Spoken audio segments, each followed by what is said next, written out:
Hola a todas y todos, bienvenidos una vez más a esta serie de videos de fonoaudiología. Mi nombre es Jorge Silva. Hoy vamos a hacer un video diferente.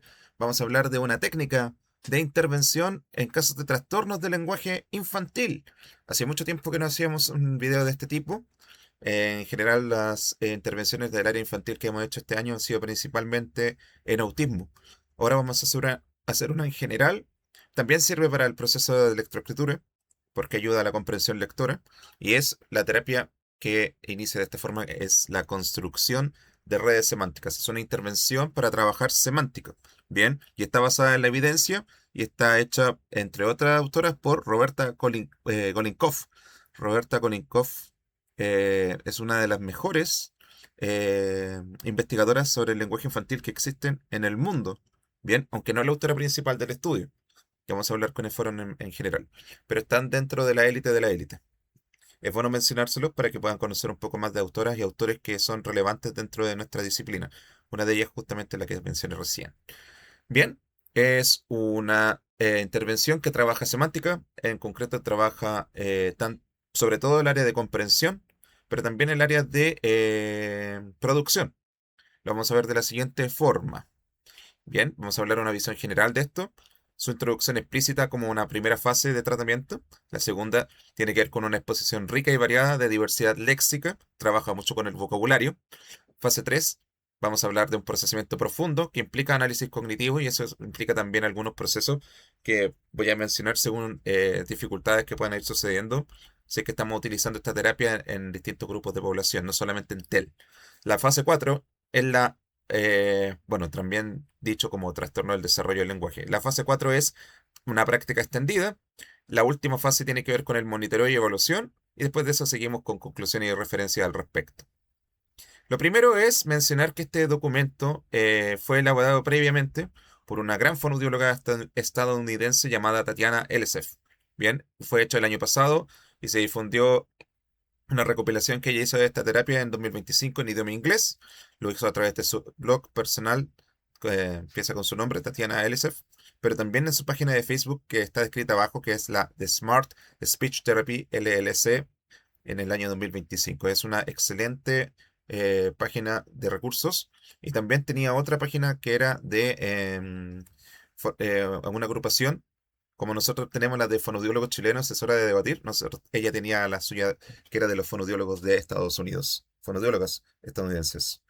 Para que ustedes sepan, la referencia directa es Hatley, Dickinson, Hirsch-Pasek y Roberta Kolinkoff. Ellas en 2019 crearon esta estrategia de tratamiento basada en redes semánticas. La visión general es que fortalecer las redes semánticas es un objetivo primordial de cualquier terapia de lenguaje que estimule esta vía de lenguaje, este nivel de lenguaje. Está basado en el hecho de poder construir redes semánticas robustas. Muchas veces los niños, al momento de tejer una red semántica de palabras y significados, no logran hacer muchas conexiones y eso tiene inferencia también en el hecho de que pueden estar no leyendo bien, no entendiendo ciertas circunstancias, pueden tener un peor desempeño a nivel escolar, entre otras cosas. Son cruciales para la comprensión, para poder adquirir más vocabulario y eficiencia en la recuperación de las palabras. Esto también tiene un efecto indirecto en el aprendizaje. Ustedes saben muy bien que una de las formas de aprender de los niños es a través de la interacción con el conocimiento previo, que mencionan muchas teorías, entre ellas la del aprendizaje significativo de David Ausubel, el cual hacemos una reseña en nuestro canal sobre esa teoría. Ya tenemos pendiente otro video sobre esa teoría en comparación con los retos actuales. También desde el punto de vista del aprendizaje del discurso, necesitamos acceder al conocimiento de fondo, o el background knowledge, para poder hacer que podamos crear el famoso modelo de situación, donde se une la macroestructura del discurso con los conocimientos previos de las personas. Es muy beneficioso para estudiantes con alteración en el lenguaje, ya que apoya el conocimiento léxico más profundo y hace que organicen mejor los conceptos. Bien, tiene 5 fases estructuradas que deben trabajarse según esto y lo vamos a mencionar en el video, pero ayudan a que el conocimiento sea cada vez más profundo. ¿Por qué? Porque fomenta la comprensión léxica más rica y la generalización de conceptos. ¿A través de qué? A través de una recuperación eficiente. Mejora la velocidad de procesamiento semántico. y la precisión al acceder al léxico mental organizado. La persona empieza a curtirse en el arte y la ciencia de poder generar redes de relaciones semánticas entre conceptos y entre palabras. Es lo que vamos a ver ahora, cómo se hace. La primera fase comienza con una introducción explícita. El objetivo va a ser construir un mapa de palabras para poder visualizar las conexiones del vocabulario, muy parecido como hacemos antes en los mapas conceptuales. Pero aquí no vamos a dividir las palabras en jerarquías de procesamiento, sino que lo que vamos a hacer es poder conectarlas en esta red semántica para poder entender que no se aprenden de forma aislada, sino que tienen relaciones unas con otras. La idea es introducir vocabulario en un contexto rico y significativo para una mejor comprensión. Cuando hablan de contextos ricos y significativos, se refieren más bien a los contextos naturales de aprendizaje de los niños. Puede ser en un contexto de juego, puede ser en un contexto dentro de la sala misma de clase, en el momento, está en tiempo presente y siempre tiene que ir asociado a una conducta que se hace constantemente. El objetivo va a ser reconocer múltiples tipos de relaciones. Tenemos que trabajar con sinónimos, con antónimos, con categorías y funciones. De esa manera, vamos a enriquecer el contexto lingüístico que estamos trabajando y eso es una de las razones por las cuales hablan de rico y significativo, porque utilizas muchas modalidades semánticas que debemos entrenar a la vez. La estrategia entonces de implementación van a ser las siguientes. Se va a crear una construcción guiada, el cual consiste en desarrollar una red como un concepto central, como puede ser, por ejemplo, océano, y en el océano nosotros podemos encontrar diversas especies de animales, de vegetales, de accidentes geográficos, de procesos, no sé, industriales, por ejemplo, la pesca, etcétera, o la extracción de petróleo. Todo eso va a ir dentro del concepto central de océano. Bien. Y aquí vamos a tener que organizar por tipo. Aquellos que tienen que ver con sinónimos, por ejemplo, mar y océano son sinónimos. Animales, por ejemplo, los cetáceos, las ballenas, las estrellas de mar, etcétera. Y las funciones, por ejemplo, ¿qué cosas pasan ahí?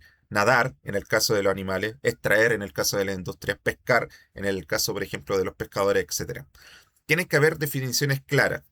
Para que puedan ser consideradas claras, deben utilizar explicaciones sencillas y también remitir a ejemplos cotidianos. También se puede trabajar referencias directas, referencias con DXY, etcétera. Pero por lo general, esta estrategia puede utilizarse desde ya con preescolares. Así que puede servir mucho para posteriormente trabajar inferencias. Lo otro es el diálogo abierto. La idea es que dialoguen, fomenten la discusión grupal para poder explorar conexiones nuevas. No esperen simplemente que el maestro ordene o el fonoaudiólogo o fonoaudióloga ordene y los niños respondan. Es algo mucho más equitativo y conversacional. Segundo, viene la exposición rica y variada. Los principios entonces de este tipo de fase son proporcionar entonces exposiciones múltiples en varios contextos, no solo en uno. Reforzar las conexiones con historias, con artículos multimedia y con actividades en general en sala. Lo último es enseñar los múltiples significados de las palabras clave. Aquí entra en concepto entonces la palabra clave, como los keywords cuando leemos un artículo científico y vemos al final del abstract que están las palabras clave. Nosotros vamos a hacer lo mismo, pero estas palabras clave están atingentes al nivel de dificultad dependiendo del grado o de la capacidad de la persona a la cual estamos haciéndole terapia. También el hecho de poder entrenar en diferentes contextos puede ayudar a que podamos hacer diferentes juegos de rol o situaciones que pueden llevar desde el teatro hasta, por ejemplo, un aprendizaje basado en proyectos. También puede ser de esa forma. Los recursos que vamos a tener que disponer entonces para eso van a ser libros y lecturas, por ejemplo, seleccionar obras con vocabulario objetivo para la discusión, conversaciones temáticas, por ejemplo, fomentar diálogos sobre temas específicos como el transporte. Aquí podemos trabajar también, por ejemplo, el discurso ampliado, la capacidad que tienen los niños de contar su diario vivir, que también está relacionada con la electroescritura y que es fundamental estimularla desde, sobre todo, los 4 años, porque ahí es donde comienzan las conexiones a nivel discursivo, el uso de marcadores, el uso de conjunciones. Por lo tanto, una conversación temática va a ayudarnos bastante. Lo otro tiene que ver con el apoyo en video y experiencia, utilizar clips de video y vivencias del mundo real. Al hacerlo de manera de que vean cosas que están pasando en el mundo real o ocupen clips de video, tenemos la oportunidad de sistematizar por partes la entrega de información. Y lo otro es que cuando los niños ven un video, por lo general te quieren comentar sobre lo que vieron. Y eso también fomenta el discurso ampliado que nosotros hablamos hace poquito más. Lo último que tenemos entonces son las actividades prácticas. Debe incluir juegos de clasificación, debe incluir juegos de rol, debe incluir dramatización, como lo expliqué antes. También debiésemos considerar que esto, si bien no es parte del programa, la estrategia de hacer de que los niños respondan constantemente, minuto a minuto, puede ser fundamental. Y hay un video en mi canal que habla sobre las experiencias activas del estudiante. Lo otro que puedo decirles también es que las actividades prácticas van a tener como este punto de, de ser aprovechadas minuto a minuto con las estrategias activas del estudiante. Eso les quería mencionar. Perdón por la intromisión de mis perritos.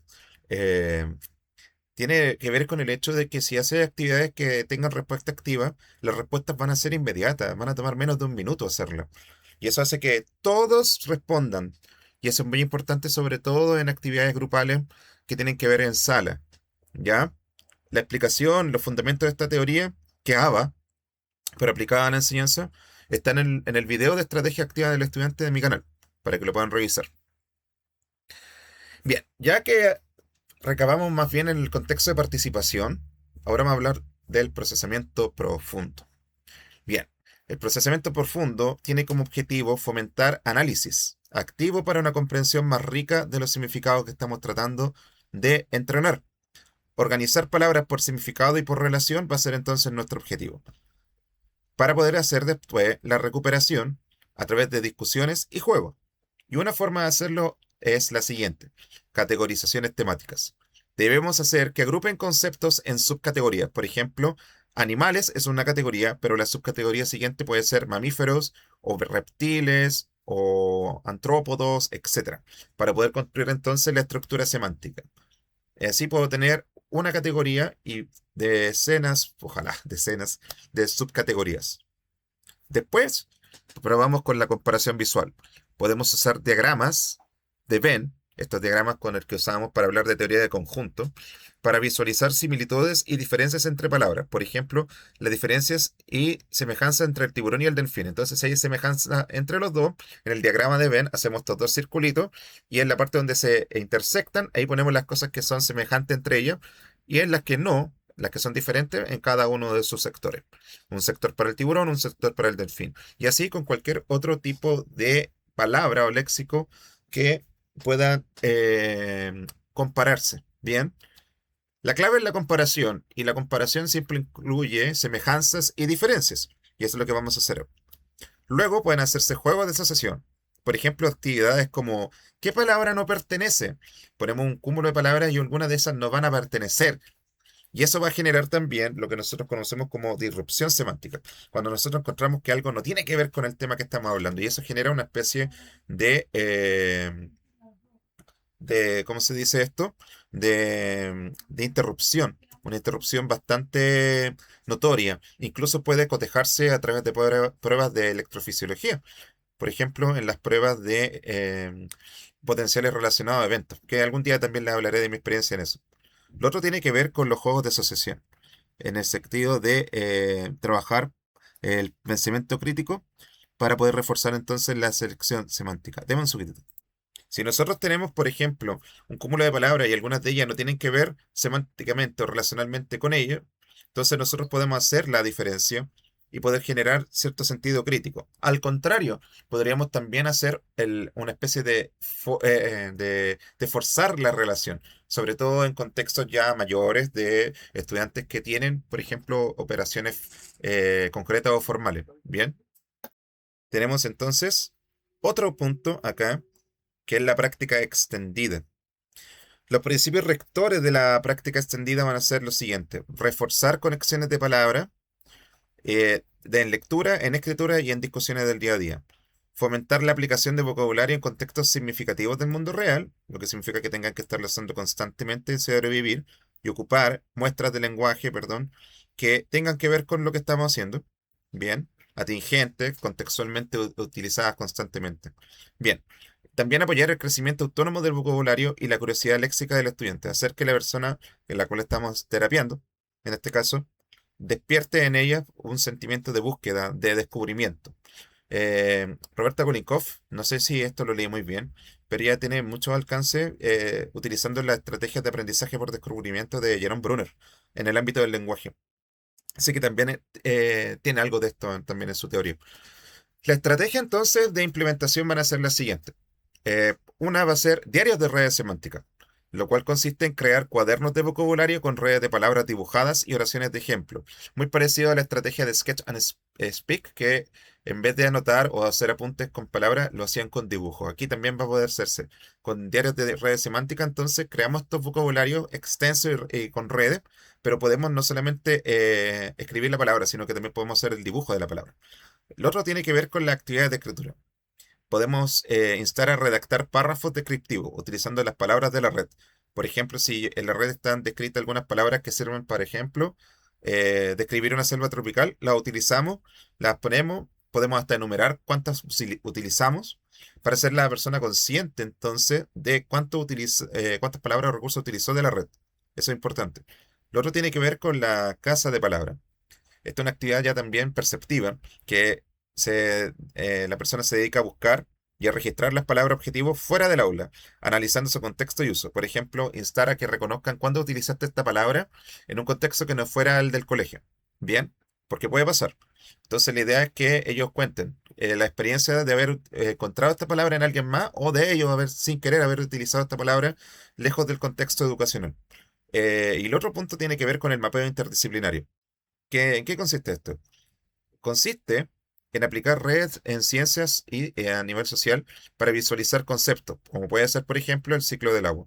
Aquí el mapeo interdisciplinario en realidad es ocupar nuestra capacidad para poder agrupar redes semánticas en aspectos que ya tienen que ver con operaciones formales, que tienen que ver, por ejemplo, con el ordenamiento de ideas, que tienen que ver, por ejemplo, con la capacidad de poder organizar nuestro conocimiento del mundo. No solamente el conocimiento experiencial, sino que también aquel conocimiento que es de carácter semántico y que se aprende en el colegio y que es muy fundamental instar a que se hagan este tipo de reelaboraciones que permiten que la persona aprenda aún más y más las cosas que está empezando a experimentar en el colegio. Bien. Por último, tenemos las fases de monitoreo y evaluación. Aquí es donde entran, por ejemplo, el concepto de mapa mental. Bien, los principios claves son acá, evaluar más allá de la simple memorización, porque no se trata simplemente de memorizar, sino que se haya creado efectivamente una asociación, utilizar evaluaciones formativas y sumativas para poder hacer un seguimiento continuo. Ahí es importante, por ejemplo, hacer quiz y otro tipo de evaluaciones, como Kahoot, por ejemplo. Puede utilizarse también alguna de las estrategias activas del estudiante, como puede ser la experiencia a nivel de respuestas corales, donde todos responden al unísono la misma respuesta. Puede utilizarse la autorreflexión y la conciencia sobre las palabras. Puede hacerse en etapas muy tempranas, no es algo que tengas que hacer cuando los niños recién entran al colegio.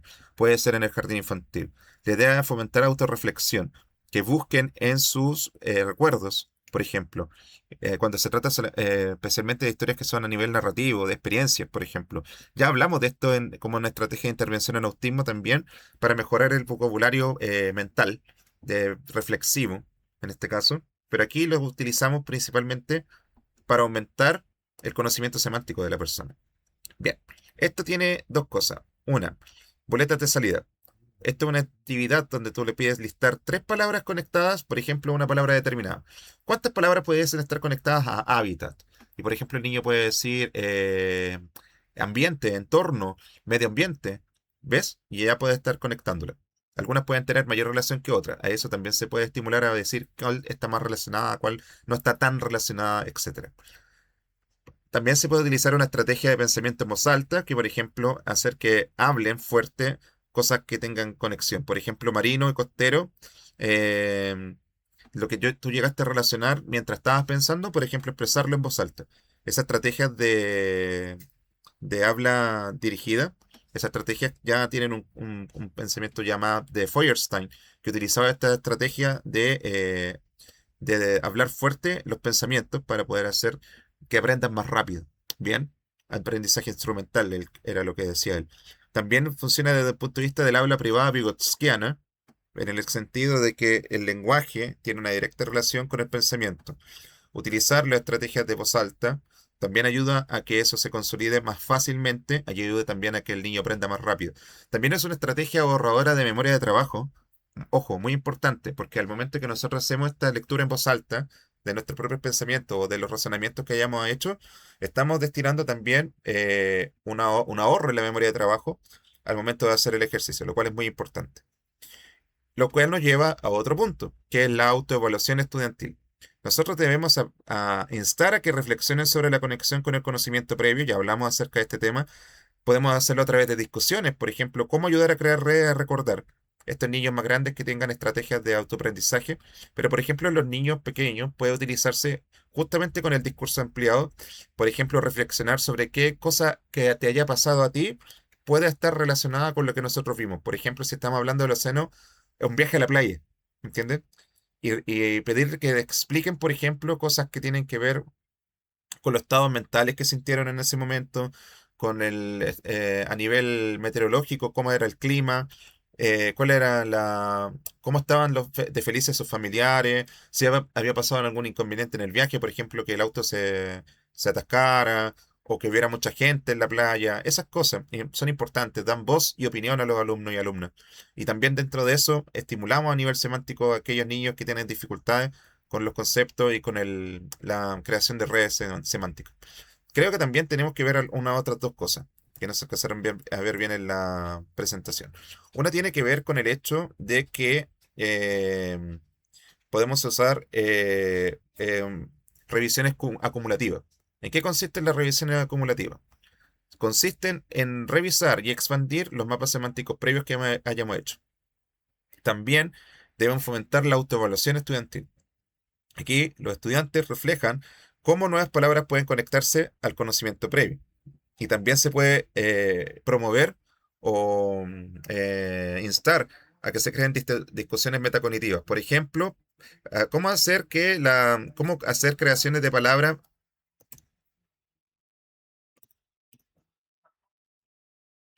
en el sentido, por ejemplo, de cómo ayudarles a crear las redes que tienen que recordar.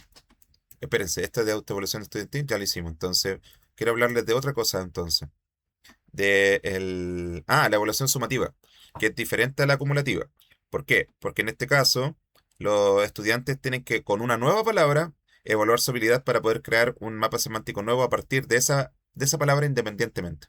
Esa es la manera que nosotros vamos a poder atestiguar si el conocimiento y el aprendizaje que hemos logrado van a tener directa relación en la construcción de nuevos mapas mentales, de nuevas redes semánticas y generalizar los aprendizajes que nosotros entregamos.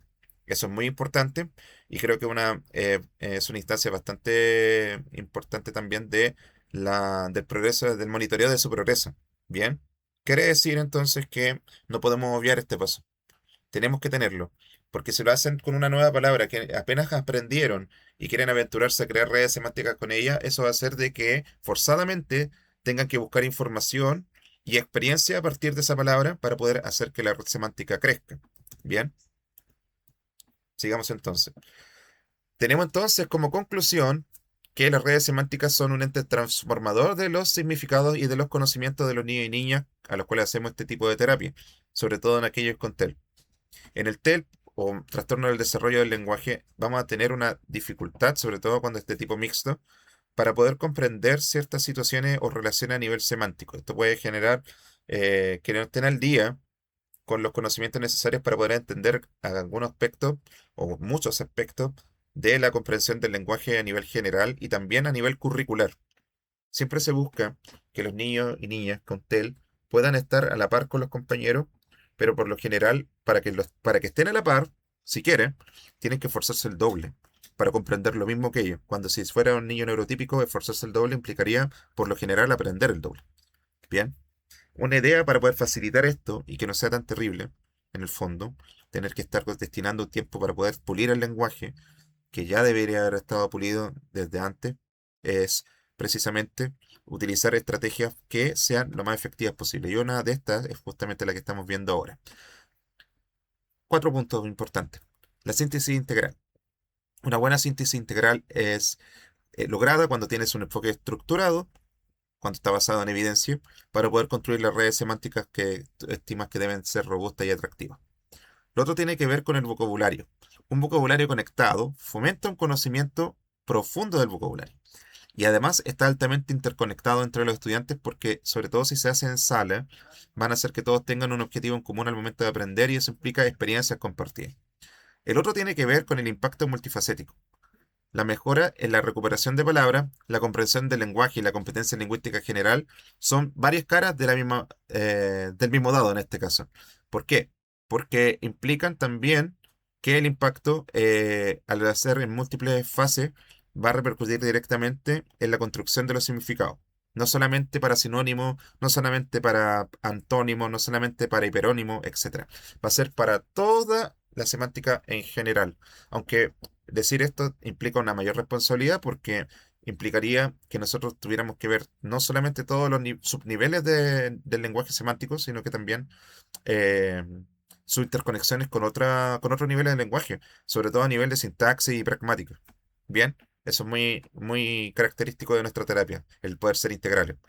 Tenemos también la clave del éxito de esta terapia y principalmente se basa en la instrucción explícita, en actividades interactivas y en aplicación de contexto en el mundo real. Se diría entonces que en el fondo es poder hacer lo más explícito posible al principio lo que nosotros queremos que aprendan para poder dar paso a la implicatura, hacerlo a través de actividades repetitivas, pero no repetitivas en un contexto de aburrimiento, sino que aprovechar donde más se repite el uso del lenguaje para poder utilizar actividades interactivas que ocupen esa entrega, ¿me entienden? Ese setting.